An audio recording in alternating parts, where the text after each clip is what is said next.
Muy bien, los vascos no son íberos. Estamos en las dos líneas temporales, recordamos. Primera línea temporal, la de Jesús, hace unos 13.000 años, 12.000 y pico, casi para redondear 13.000, y en ese tránsito de los primeros años llegan a Iberia a la península, vamos a decir, no se llamaba Iberia todavía, un grupo de hijos de descendientes de Marta y algunos de María, como nos dice Alexander Azar, fundan algunas ciudades. La primera fue Béturo, si no recuerdo mal, Zaragoza. Fundan Barcelona, Berseleón, y fundan Donostia, San Sebastián, entre otras, ¿correcto? Entonces, bueno, pues ahí el río Ebro fue el que les indicó prácticamente ese recorrido, como nos dice Alexander Azar. Creo que Lérida también es de aquel tiempo, el Leirida. Y se establecen ahí, hace, pues eso, 13.000 años, 12.000 y pico de años. Ahí empiezan a fraguarse, a crearse los vascos, lo que hoy llamamos vascos, ¿correcto? Los vascos, los Beric, se les llamaba Beric originalmente, de ahí viene el nombre de Cantábrico, mar Cantábrico, que el nombre original era Cantaberic, que significa el camino hacia los Beric, hacia donde vivían los Beric, los vascos actuales. Muy bien. Entonces estamos en el año 777, Dios Todopoderoso da el golpe, el diluvio universal, y desaparece, por decirlo de alguna manera, toda la estructura, o se retoca toda la estructura que había hasta ese momento. La gente tiene que recomponerse, muchos murieron, como nos dice Alexander Azar, 2/3 de la humanidad murió, y los que quedaron pues siguieron con esos pequeños reinos, grupos, aldeas, comunidades, etcétera, como el País Vasco. Pasa un larguísimo periodo de oscuridad, son 6.500 años, desde este 777 después de las Marías, que sería aproximadamente el año 11.700, hasta hace 5.500 años. Fíjese usted, hace 11.700 a 5.500, pasan 6.000, más de 6.000 años en absoluta oscuridad, hasta que viene Alejandro Magno. En todo este tiempo, el Segundo Imperio Payo había ido creciendo, había ya tomado toda la península ibérica, que aún no se llamaba ibérica, se llamaba la península, los payos la llamaban la península, y resistían ese grupo de gente, como dice Alexander Azar, en el Etaberic. El Etaberic, pues todo había sido tomada, Zaragoza, Barcelona, todas las ciudades, menos el Etaberic. Una buena parte, no todo, pero una buena parte del Etaberic. Bien, ahí siguen manteniendo su lengua, sus costumbres, sus tradiciones ancestrales de hace tantos miles de años. Aparece Alejandro Magno en el año 5.500 a.C., perdón, antes de Cristo, 5.500 nuestro, sería el 3.500 antes de Cristo, aparece Alejandro Magno, hace 5.500 años. Y después de la guerra de Troya, Alejandro Magno crea Iberia, crea Castilla, crea la Alhambra, crea Aragón, y de ahí viene el castellano. El castellano sale de toda esa creación que hace Alejandro Magno, no inmediatamente, pero sí va creando esa nueva realidad. Él modifica toda, es un salto cuántico, es una realidad distinta. Ya no estamos en la realidad de Jesús, desaparece Jesús, o ha de desaparecer Jesús del mapa para entender la nueva realidad. Y claro, los que vienen, los que subsistieron, que eran los únicos que subsistieron en la península, por eso hay esa dicotomía, esa falta de entendimiento, porque ellos siguen manteniendo esas costumbres ancestrales. Hoy levantar piedras, que es muy exótico, yo lo he visto, o cortar leña con un hacha, pues hombre, está muy bien como demostración de que eres un machote y tal, pero eso no es operativo. Y más ahora que ya estamos en el final con Alexander Azar. Eso no es operativo. Operativo es aceptar a Alejandro Magno. Los vascos, ¿qué pasa? No lo han aceptado nunca. No lo aceptaron. Al principio, pues supongo que los primeros guerreros, los que fueron a luchar, lo transmitieron al pueblo, pero el pueblo, como no luchó, los otros pues seguían con su historia y con sus tradiciones y sus leñas y lo que sea. Yo no lo digo por falta de respeto, sencillamente por lo que conocemos de los vascos, que seguían con todo eso. Muy bien. Está muy bien, pero eso ya no era operativo en el nuevo mundo, en la nueva realidad, con el imperio, con el reino grandioso de Aragón que creó Alejandro Magno, y que ese rey, ese Taberic, estaba dentro del reino de Aragón, que no lo olvidemos, Claro, eso tampoco lo dicen. ¿A que no lo dicen los vascos? Pero sí saben palabras de hace 12.000 años de Jesús, pero no te dicen, que ellos pertenecían y estaban dentro del reino de Aragón, porque así lo hizo Alejandro Magno, y que refundó la ciudad de Donostia San Sebastián.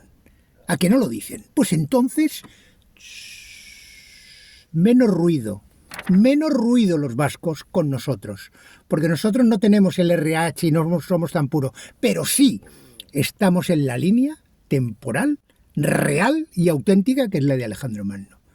Y ellos, como han seguido con su lengua, el euskera no puede nunca ser operativo en el mundo actual, no puedes nunca, por lo único que transmite siempre es lo ancestral, lo que le pasa a las tribus, con perdón, pero es correcto, a las tribus de los negros, a las tribus que están por ahí perdidas en tal sitio, y no saben más, no conocen, pero ya no conocen no solo a Alejandro Magno, si es que ni siquiera a Alexandre Eleazar.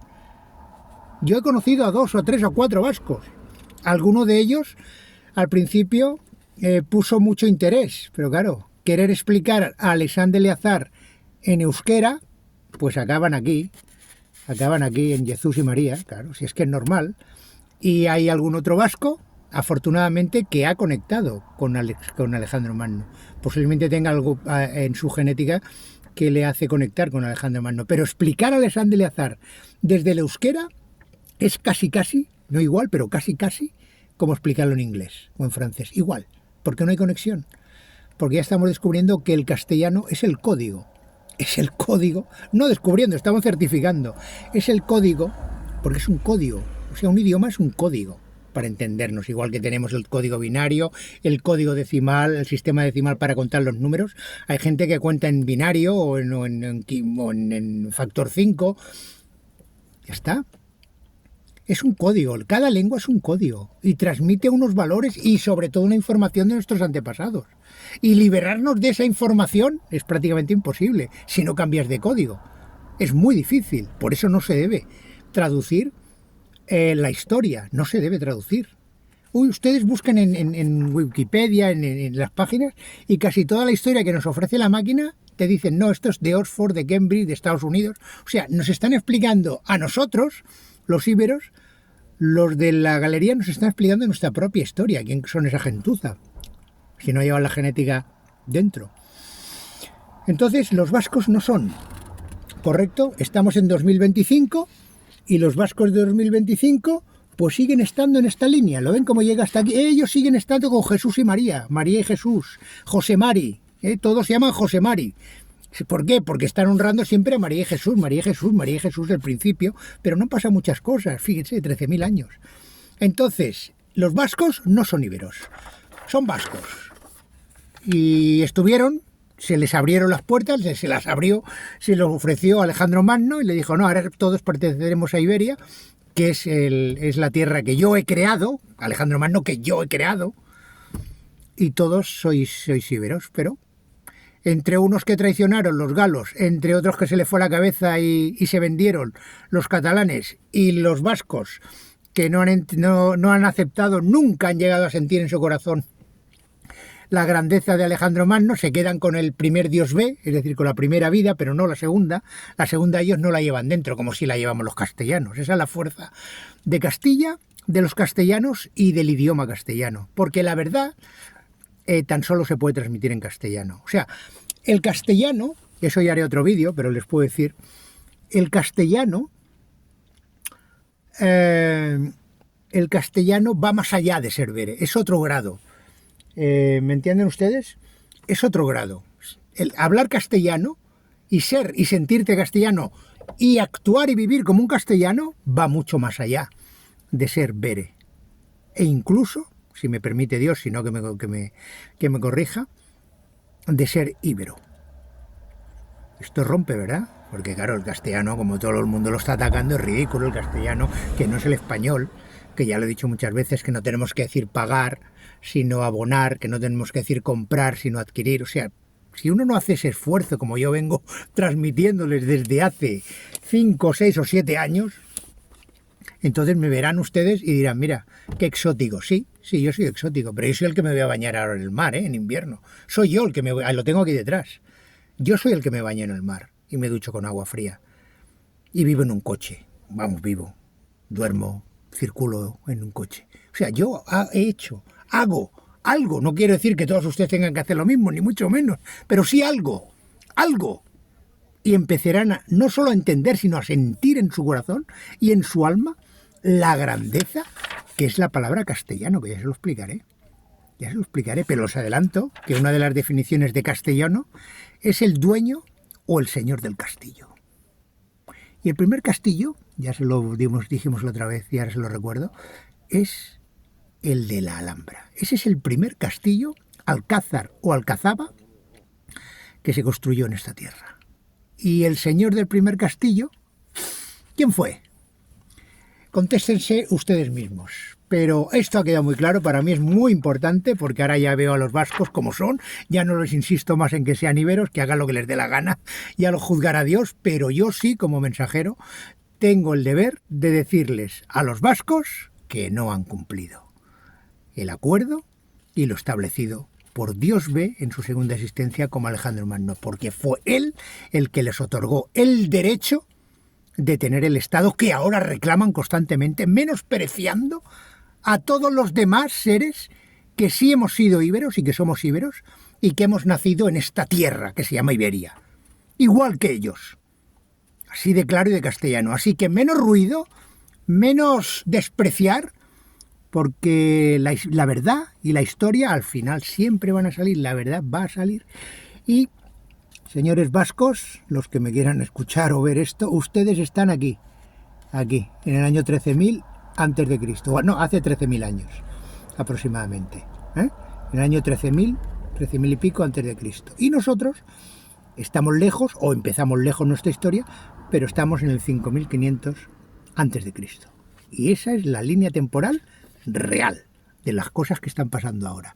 Lo que ustedes quieren seguir poniendo a sus niños José Mari, faltaría más, discúlpenme, no se lo tomen a mal, son libres, pero sería más bonito ponerles Alejandro o no sé cómo se dice en vasco Alejandro, pero Alejandro, póngale Alejandro en castellano, que suena muy bonito con esa O, Alejandro. Feliz tarde. Y recuerden todos ustedes, los vascos definitivamente, señores y señores, no son íberos. Todo gracias a la toponimia de la tierra donde yo he nacido, de Granada, porque hemos sabido que lo que hablan los vascos es euskera, pero lo que hablaban nuestros antepasados granadinos era íbero. O sea que el euskera y el íbero no son la misma lengua. Gracias, Dios Todopoderoso. Avere cadevere.